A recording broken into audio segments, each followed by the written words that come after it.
حضرت صہیب رومی رضی اللہ تعالی عنہ، نعم العبد۔ رحمت عالم صلی اللہ علیہ وسلم نے ہجرت کے بعد چند دن قباء میں قیام فرمایا۔ قباء کے اثناء قیام میں ایک دن حضور صلی اللہ علیہ وسلم اپنے چند جانثاروں کے درمیان رونق افروز تھے اور کھجور تناول فرما رہے تھے کہ اتنے میں میانہ قد، گھنی داڑھی اور نہایت سرخ چہرے والا ایک صاحب افتاں و خیزاں مجلس نبوی میں وارد ہوئے۔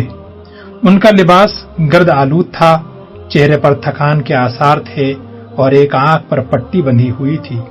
صاف معلوم ہوتا تھا کہ وہ کسی لمبے سفر سے آ رہے ہیں اور ان کی آنکھ دکھ رہی ہے۔ ان صاحب نے سرور عالم صلی اللہ علیہ وسلم اور دوسرے حاضرین مجلس کو سلام کیا، پھر کچھ کہے سنے بغیر کھجوروں کے شغل میں شریک ہو گئے، اور ان کے کھانے کا انداز ان کی شدت بھوک کی غمازی کر رہا تھا۔ حضرت عمر فاروق رضی اللہ تعالی عنہ بھی اس موقع پر موجود تھے۔ انہوں نے حیران ہو کر پوچھا، یا رسول اللہ، ملاحظہ فرمائیے، ان کی آنکھ دکھ رہی ہے اور کس شوق سے کھجوریں اڑا رہے ہیں؟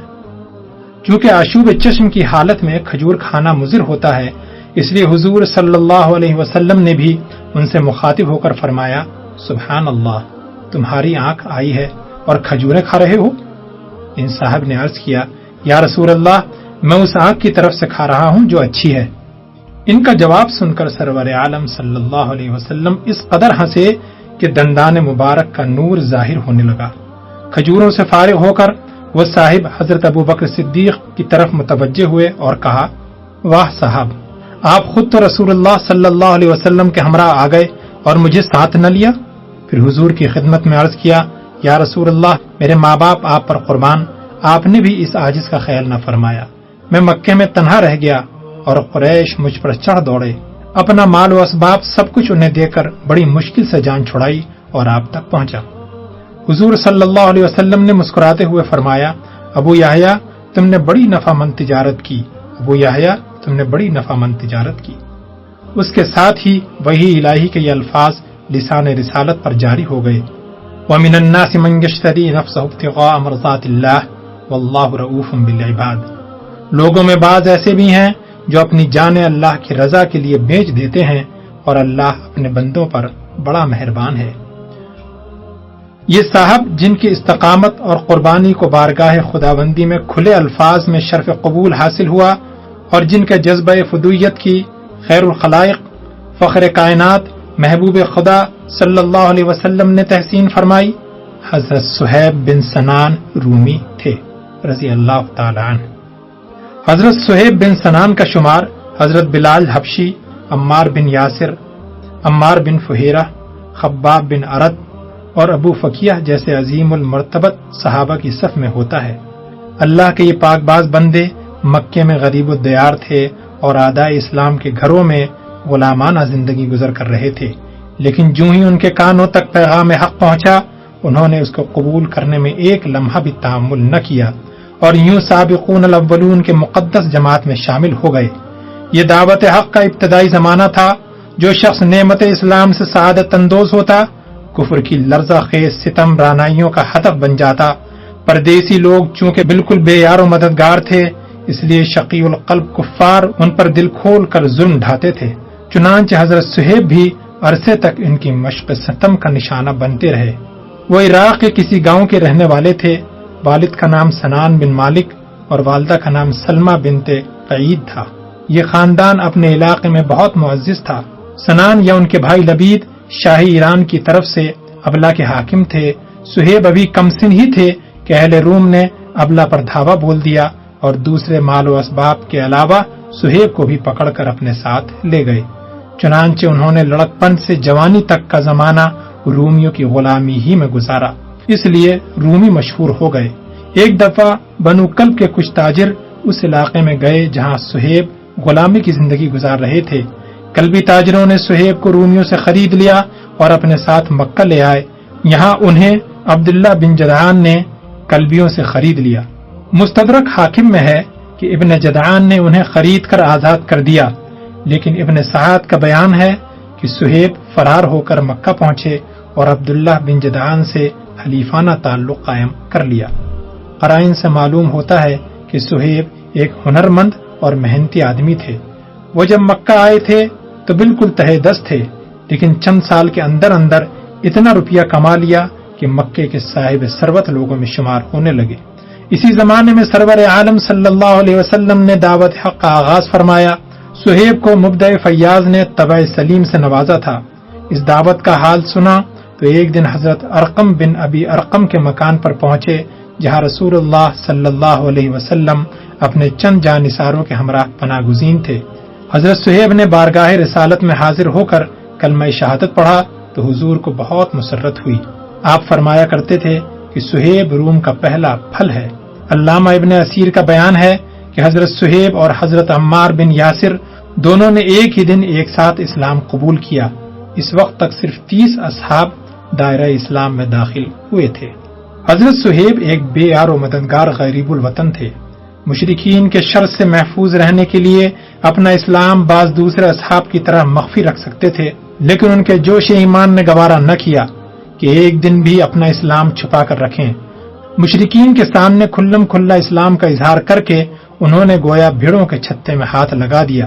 یہ بدبخت ان پر اپنے تمام شیطانی حربوں کے ساتھ پل پڑے اور انہیں نت نئی اذیتیں دینا اپنا مشغلہ بنا لیا۔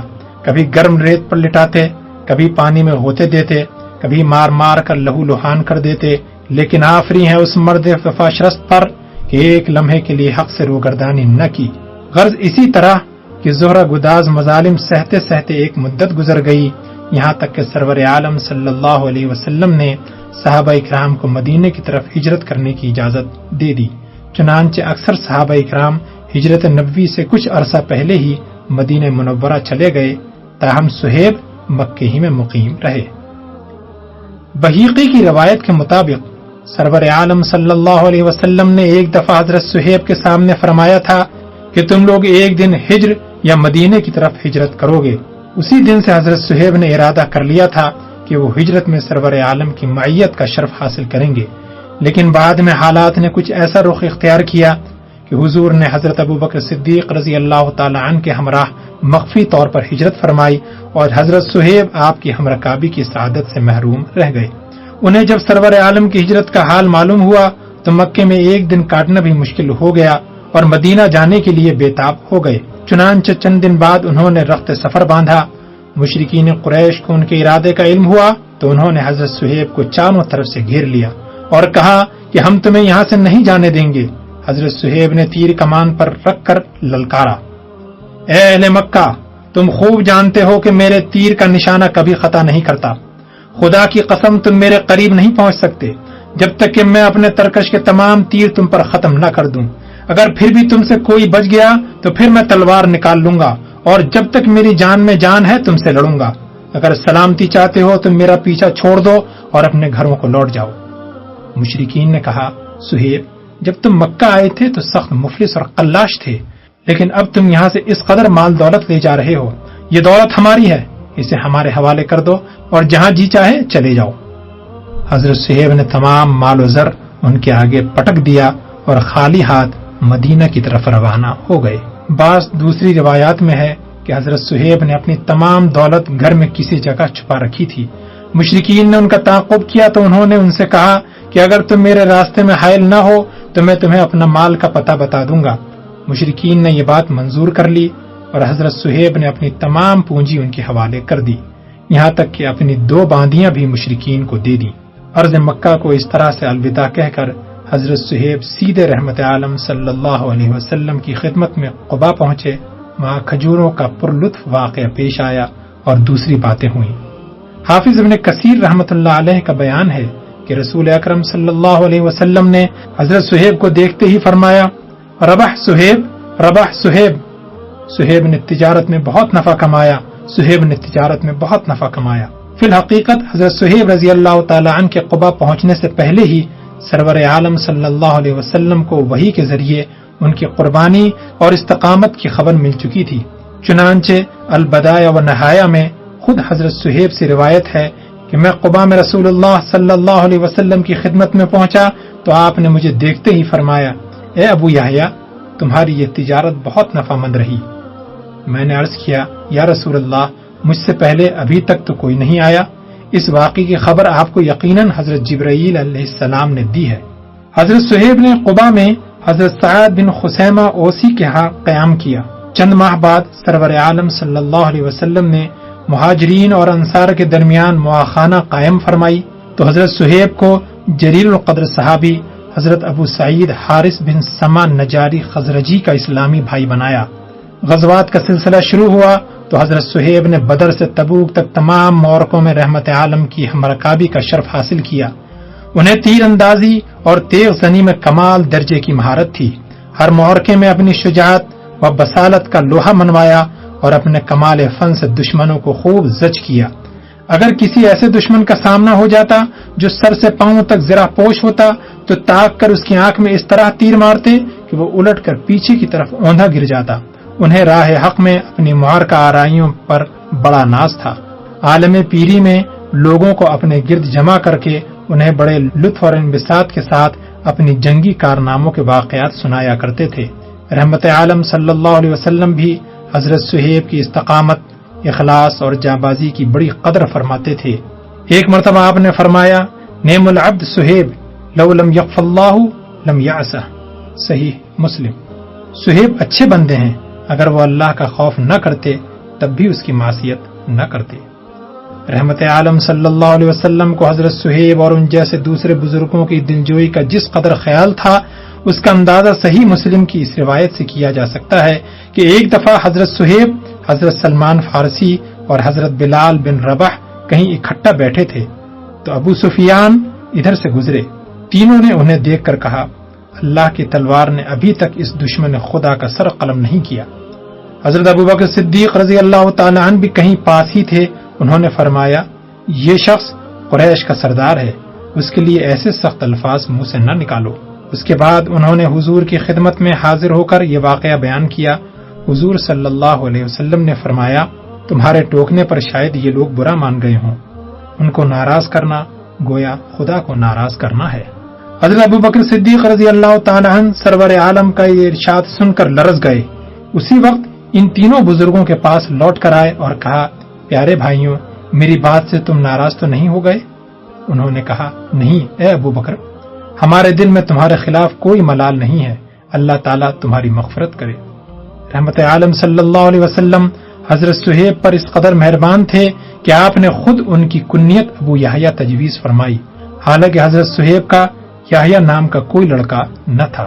حضرت صہیب نے اگرچہ سالہ سال تک رسول اکرم صلی اللہ علیہ وسلم کی صحبت بابرکات سے اکتساب فیض کیا، لیکن روایت حدیث میں وہ حد درجہ محتاط تھے، اسی لیے ان کی مرویات کی تعداد بہت کم ہے۔ تاہم فیض و منقبت کے اعتبار سے ان کا شمار اکابر صحابہ میں ہوتا ہے۔ حق پسندی، تحمل شدائد، صبر و استقلال، شجاعت و بصالت، شوق جہاد، شگفتہ مزاجی، مہمان نوازی اور غریب پروری ان کے مخصوص اوصاف تھے۔ حضرت عمر فاروق رضی اللہ تعالی عنہ کو ان سے غائب درجہ محبت تھی اور وہ ان کی بہت تعظیم و تکریم کرتے تھے۔ ان کے زمانے خلافت میں حضرت صہیب ملاقات کے لیے جاتے تو وہ سب کام چھوڑ کر ان سے ملاقات کرتے۔ ایک دفعہ حضرت ابو سفیان، حضرت صہیب بن عمرو اور بعض دوسرے اکابر قریش حضرت عمر فاروق سے ملاقات کے لیے گئے۔